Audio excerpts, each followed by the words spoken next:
You know, for as long as we've been human, we've done one thing. We've looked up. We've stared at the night sky and asked, what is all that? And where do we fit into it all? Well, in this explainer, we're going to trace that incredible journey. The story of how we went from seeing tiny little pinpricks of light to understanding the absolutely vast and dynamic universe we call home. So let's get started. Okay, just look at this. I mean, wow, this isn't some artist's fantasy. This is a real place. It's what we call a stellar nursery, a massive cloud of gas and dust, and it's almost 1,500 light years away. And get this, new stars are being born in there right now as we speak. It's in a place just like this one that our own sun, our own Earth, got its start billions of years ago. It's just a stunning reminder that the universe isn't some static, finished painting. It's alive. It's always creating. And that's what this quote gets at, right? A casual glance at the sky transports us across gulfs of space and time. That feeling of awe, of wonder, that's the starting line for all of science. It's what took our ancestors from just, staring up at the sky to actually starting the really long, really hard work of figuring it all out.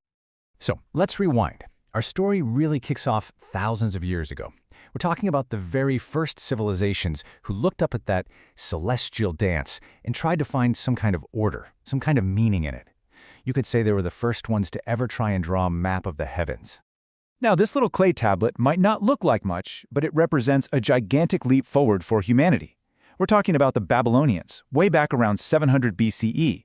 They weren't just casually watching the sky anymore. No, they were recording it. They were meticulously tracking every little movement of the stars and planets. And all that hard work to find order up there, it gave us stuff we use every single day. The 360-degree circle, the 24-hour day, that's their legacy.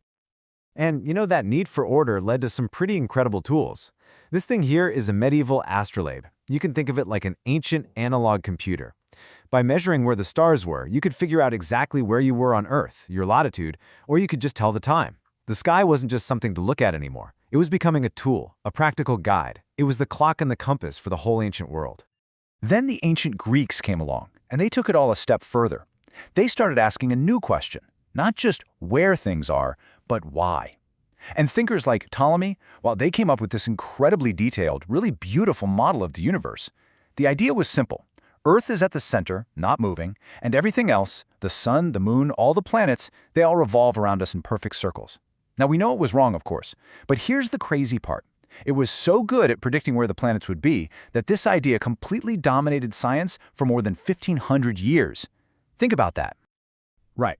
But here's the thing about science. No idea, no matter how clever, lasts forever. Eventually, a few really brave thinkers started to whisper a dangerous question.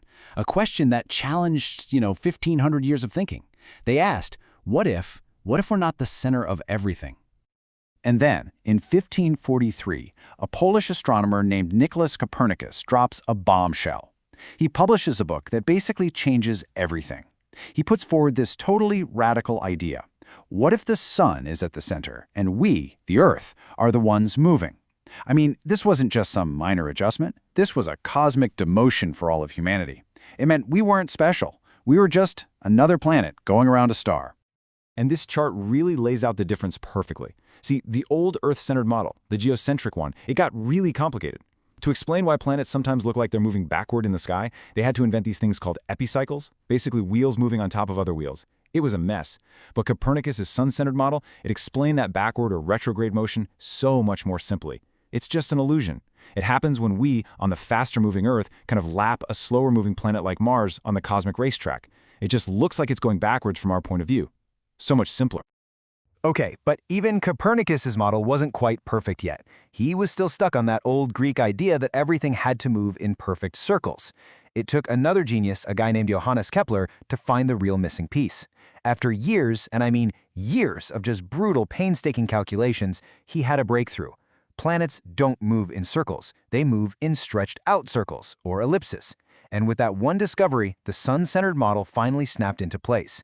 It had the math to back it up, and it just worked. So, the math was there. The theory was looking solid. But, a mathematical theory is one thing. Seeing it with your own eyes, that's something else entirely. And the next chapter in our story, well, it's all about a revolutionary new invention that was about to give humanity a brand new set of eyes.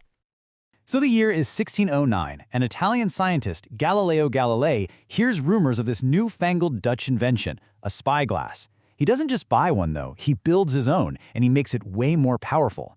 And then he does something that no one had really thought to do before, something that would change history forever. He pointed it up, at the night sky. And after that moment, our universe was never, ever going to look the same again.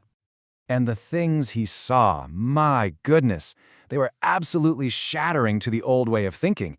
It was like one body blow after another to the Earth-centered universe.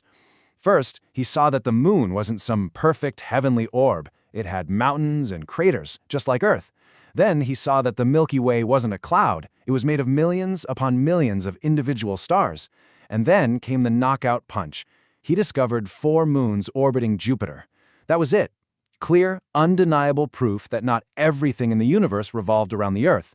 And as if that wasn't enough, he saw that Venus has phases, just like our moon, which is something that can only happen if Venus is orbiting the sun. But this flood of new evidence, it came at a terrible personal cost. Galileo's discoveries weren't just challenging some old scientific ideas, they were challenging the very doctrine of the Church.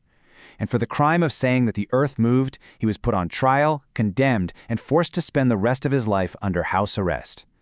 It's such a stark reminder, isn't it, that scientific truth isn't always welcomed with open arms. Sometimes it has to be fought for.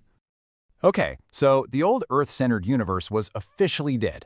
We now knew how the planets moved. They zipped around the sun in these elliptical orbits. But the biggest question of all was still hanging in the air. Why? What invisible string was holding this whole cosmic machine together and keeping the planets from just flying off into space? Well, the answer came from the one and only Isaac Newton. And you probably heard the story, right? He's sitting under a tree, an apple falls, and bam!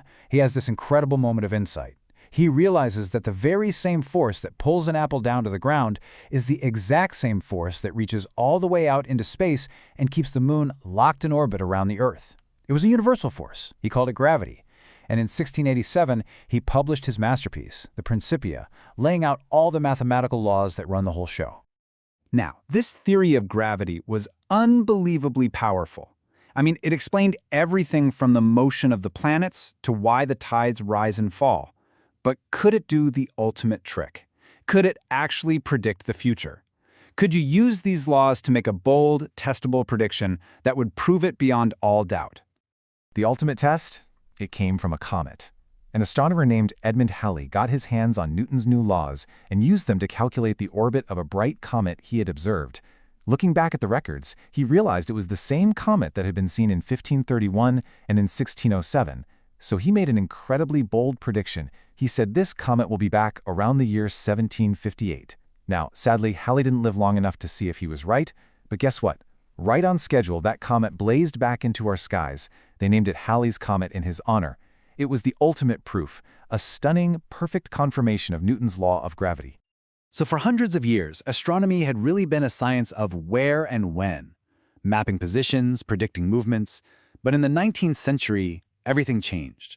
A new technology came along that let us ask a completely different and maybe even more profound question. Not just where are the stars, but what are they? What are they actually made of?